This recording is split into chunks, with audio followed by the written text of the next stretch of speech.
Եկա։ Անի, չեղավ, անի։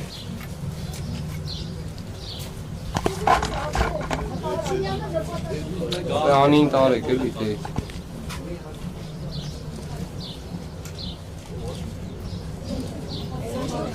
Երկու։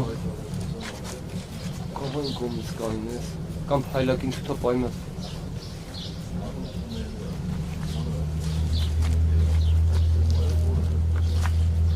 Այս խոսակցությունը ենթադրվող գործողությունների ինչ հետևանքների կբերեն եւ հաշվի առնելով, որ Փաշինյանը այսպես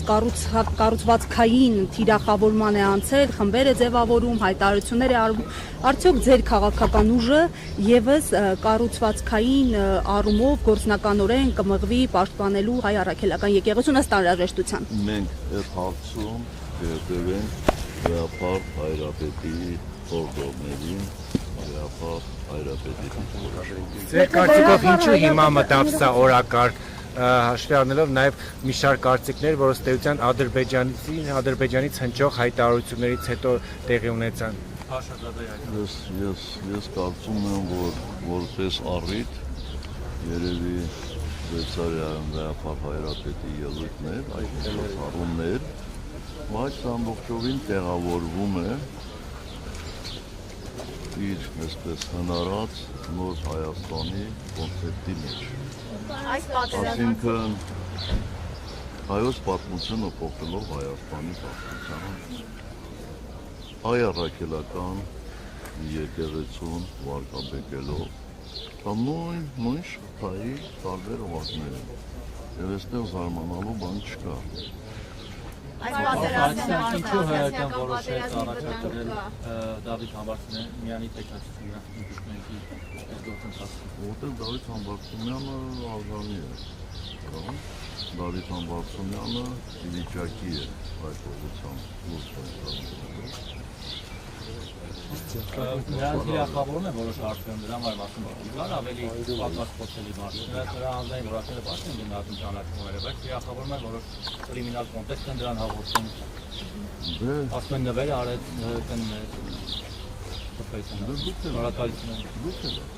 Տասնություն քչերից էր, որ պայքարում էր այսպես ասած։ Այնպես որ ում էլ առաջադրեին, ակնհայտորեն մեծ հակազդեցության էր արժանանալու եւ այդ մասին ես ձեզ ասել եմ, երբ որ ասել եք, հարցրել եք ինչու տեխնատու չենք առաջադրում, ես ասեցի, որ մեր պարագայում հակազդեցությունը շատ մեծ է։ Կարծում եմ հիմա դրանում համոզվեցիք։ Բայց ասում եք նաև իշխանության չեք հավատում, հաստորեն հավատում եք։ Ձեր հարցը, այսպես ասեմ, ձեր տրամաբանությամբ շատ սենց նուրբ պատրաստված է։ Այո, մենք իշխանության չենք հավատնում։ Այս պայքարը ոչ թե իշխանության համար է, այլ իշխանափոխության համար է։ Միթե պարտի բոլորը։ Իսկ հնարավոր է իմպիչմենտը դառնա այդ թրիգերը, որ կարող է իշխանափոխություն առաջ բերել։ Ումով ուզում է, մենակ իշխանափոխություն լինի։ Չեն կարող մրից ելնել մրջուն ընկնել։ Ոչ, որտեվ սա մուրջ չի։ Սա ճահիճ է, ճահիճ։ Նախագահ, իվերջ թրիգեր կդառնա, որ իմպիչմենտի գործընթացը որ գեներալի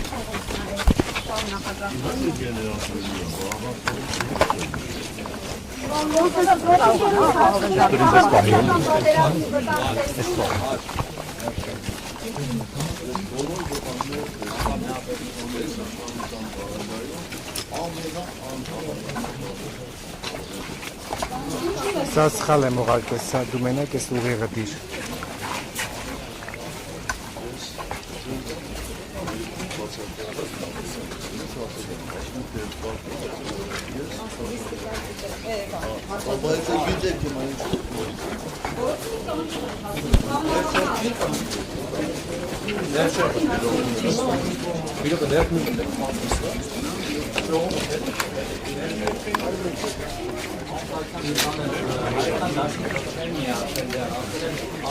Իջեք ներքև, էլի թվեք։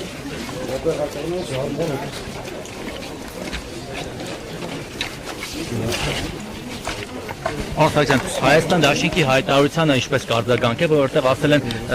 կարծես թե հետևյալն է, որ դուք բերեք նաև ԿՊ-ի պակասող ձայներ կամ այլ պակասող ձայներ, մենք էլ մեր 28 ձայնը կտանք ձեզ։ Դա դուք իրենց հարցրեք, բայց որտեզի դուք էլ տեղյակ եք, ես կարծում եմ, որ վաղը բանակցություններ են տեղի ունենալու Հայաստան դաշինքի եւ պատիվ ունեմ խմբակցությունների միջև եւ այդ հարցերը դաշնական պատասխաններ կստանան։ Դուք եւ Ռոբերտ Քոչարյանը բանակցում եք այս բանի այդ հարցի շուրջ։ Որոշողը Ռոբերտ Քոչարյանն է լինելու։ Իրենց խմբակցության մասով։ Իրենց խմբակցության մասով բանը։ Ես չեմ կարծում։ Տպավորությունը որ մրցավազք է, որ ՀԿ-ն Քոչարյանին ու իր թիմին է տուփիկ ուզում տալ, հիմա էլ Քոչարյանն ու իր թիմը ՀԿ-ին են տուփիկ տալիս, այսպես փոխադարձ շախ ու մատ անելու։ Տուփիկ դա փակուղու արժեվ կամ շախ են անում շախմատային լեզվով ասած, որ մատ անեն։ Մենք շախ ենք հայտարարել եւ հայտարարել ենք միայն այսօրվա իշխանությունները։ Մենք ուրիշ շախ հայտարարելու ֆիգուր չունենք։ Մատանել կստացվի ինչ մենք։ Այո։ Իսկ փողոց գեներացնելու հիմքեր տեսնում եք նաև այս գործընթացով։ Վստահ եմ ես, ոչ թե տեսնում, այլ վստահ եմ։ Պարոն Սարգսյան, շատերը մտածում են, որ դուք Նիկոլ Փաշինյանի դեմ կոմպրոմատներ ունեք եւ միայն հարմար պահի եք օգտագործել դա։ Նախ ունեք եւ երբ եք օգտագործել։ Ինչ կոմպրոմատներ։ Դե իշխանության եք եղել, ինքն էլ ընդդիմադիր է եղել։ Հետո Որևէ ձևով չունեք կոմպրոմատներ։ Այսինքն այս 7 տարվա ընթացքում ամեն ինչ շատ լավ է եղել եւ լրացուցիչ կոմպրոմատների կարիք կա։ Ես զարմանում եմ ձեր Վարդապետի նյութերի մասին է խոսքը։ Ես զարմանում եմ ձեր հարցերի։ Անձնական դաշտի երևի, հա, գործընկերություն։ Մտել են արդեն անձնական դաշտ, այդ թվում եկեղեցականների, ասում են նախորդ իշխանությունը կունենար, ինչ էլ չլինի հատուկ ծառայություններ, ինչ որ անձնական հետաքրքիր տեսանյութեր։ Ոչ։ Ձեր պահոցում միայն են ձայնագրություններ։ Ես հետաքրքիր ձայնագրություն հրապարակել եմ, դե ցավոք սրտի շատ-շատերին դա քիչ հետաքրքրեց։ Բայց այսօրվա իրավիճակը հենց այդ խոսակցության արդյունք է, այդպիսի դիրքորոշման արդյունք է։ Պարոն նախագահ, 7 տարի առաջվա իրողություններին անդրադառնալով եւ այս 7 տարիների մասին Իրանի գերագույն առաջնորդի խորհրդականը հայտարարություն բացահայտում է արել, նշել է, որ որոշ երկրներ շահագրգռված էին Հայաստանը մասնատելու ճանապարհով Զանգեզուրի միջանցքի անվան տակ փակել Իրանի ելքը դեպի Եվրոպա եւ Թեհրանը կարողացել է խափանել այդ գործարքը։ Ըստ ձեզ այդ որոշ երկրների այդ ծրագրերը վերջնականապես խափանված են, թե պետք է շարունակվեն եւ հակազդեցություն պետք է։ Ոչ, մենք միշտ էլ արտաքին վտանգի առկայություն զգացել ենք ու զգալու ենք։ Ես չեմ կարող մեկնաբանել Իրանի, ինչպես ասեցի, համապատասխան պաշտոնյայի ասածները։ Որտեղ ծրագրերի մասին դուք ակնարկել եք, պարոն նախագահ, գլոբալիստական երկհաղորդում։ Ոչ, ես այդպիսի բանի մասին չեմ ակնարկել, ես միշտ ասել եմ, որ այո, Հայաստանը ունի եւ ունենալու է անվտանգության մեծ խնդիրներ։ Պարոն նախագահ, արդեն 6-րդ անգամն է Արցախի նախագահ Սամվել Շահրամանյանին հարցաքննության են կանչում, արդյոք նրան ուզում են ձերբակալել եւ այդպիսով փակել Արցախի էջը։ Չեմ կարծում, ինստիտուտների հետ միասին Սամվել Շահրամանյանին ձերբակալելու, ես չեմ տեսնում այդպիսի ցանկություն։ Սա մեկ, երկրորդ, որևէ մեկին ձերբակալելու, որևէ մեկը չի կարողանալու Արցախի էջը փակել։ Իսկ Արցախի վերադարձը ինչպես եք պատկերացնում։ Այս բանին ոչ մի կերպ։ Այս բանին ոչ մի կերպ։ Մասարցիան վեհապարի հետ առաջին նախագահան հանդիպեց, արդյոք պատրաստվում եք դուք եւս հանդիպել աջակցություն ցուցաբերել։ Ես բարբերաբար եմ հանդիպում վեհապար հայրապետի հետ։ Ցանկացած անհրաժեշտ բանի։ Իդեպ դուք ինչպես եք գնահատում այն, որ Լևոն Տեր-Պետրոսյանի վրա այսպես հարձակում եղավ ԿՊ-ի կողմից, այն պարագայում երբ որ Տեր-Պետրոսյանը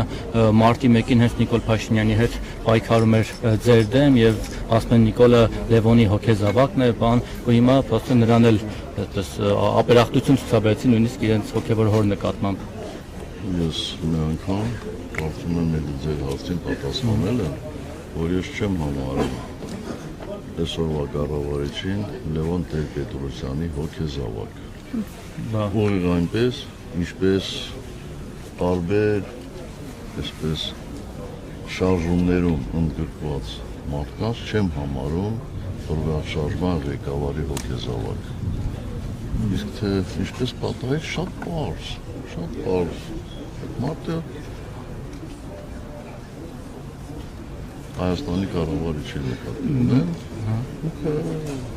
ամեն ինչ անում է, որ ցանկացած մի երևացող մարդու վարկաբեկ է։ Իդեպ կոմպրոմատների մասով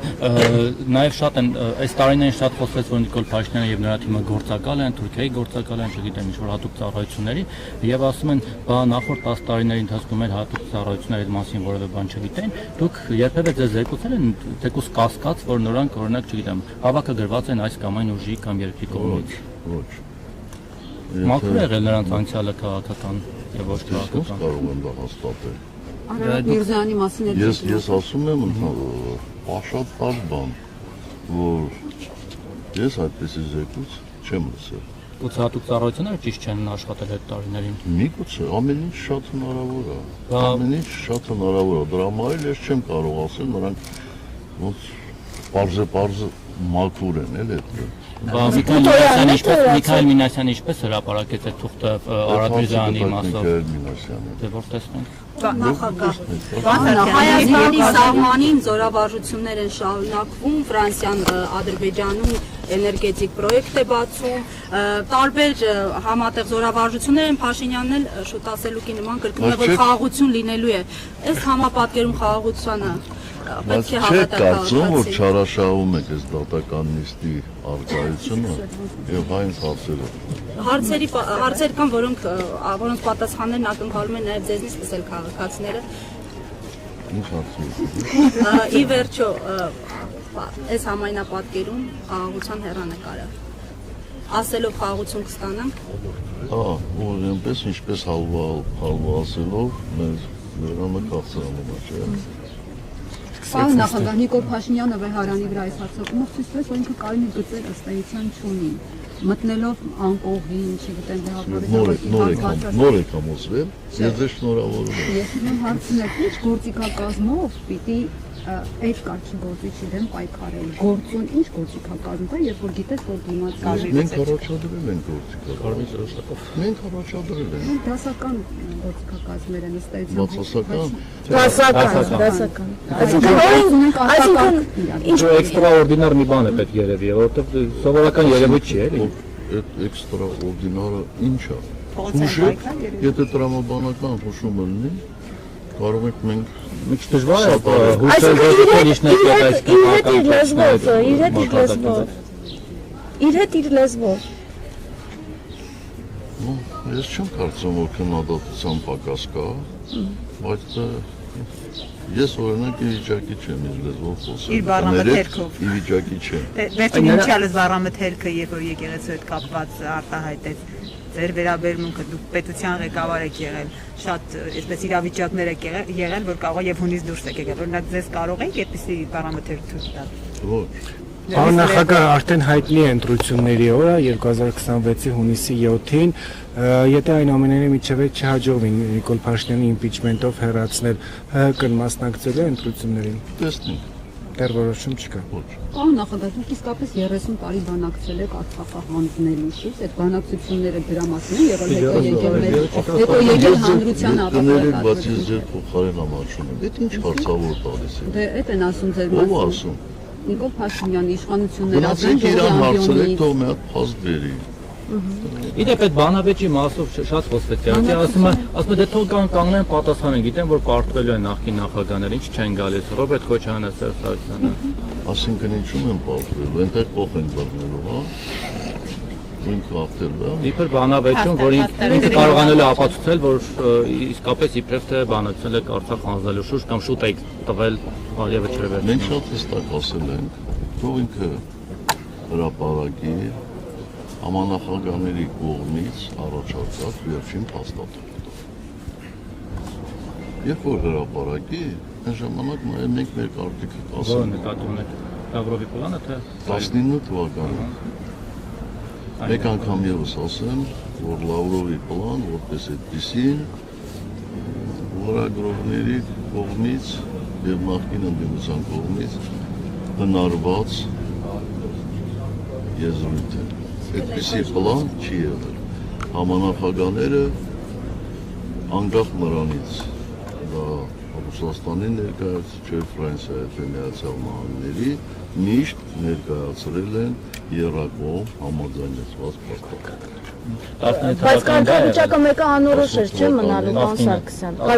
Այո, դա է։ Կարգավիճակի հարցը անորոշ էր, չէ՞ մնալու, այդ բանակցվող տարբերակով եւս։ Այդ հարաքվեն ինչպես էր իրականացվելու, հարաքվեին օրինակ ադրբեջանցիները մասնակցելու էին։ Մանրամասն, ես դրա մասին խոսել եմ, նորից կրկնելը իմաստ չունի։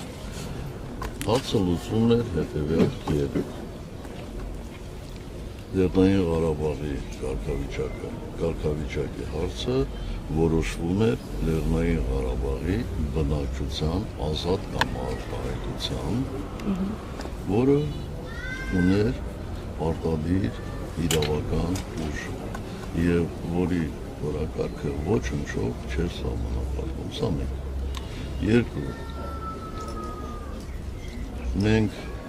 Ադրբեջանին էինք վերադարձնում 7 շրջաններից 5-ը խաղաղապահ ուժեր էին գալիս Մարտյան վտանգության խորհրդի որոշմամբ եւ կախված նրանից, թե ինչպիսի տեմպերով եւ երբ որոշվեր Լեռնային Ղարաբաղի վերջնական կարգավիճակը,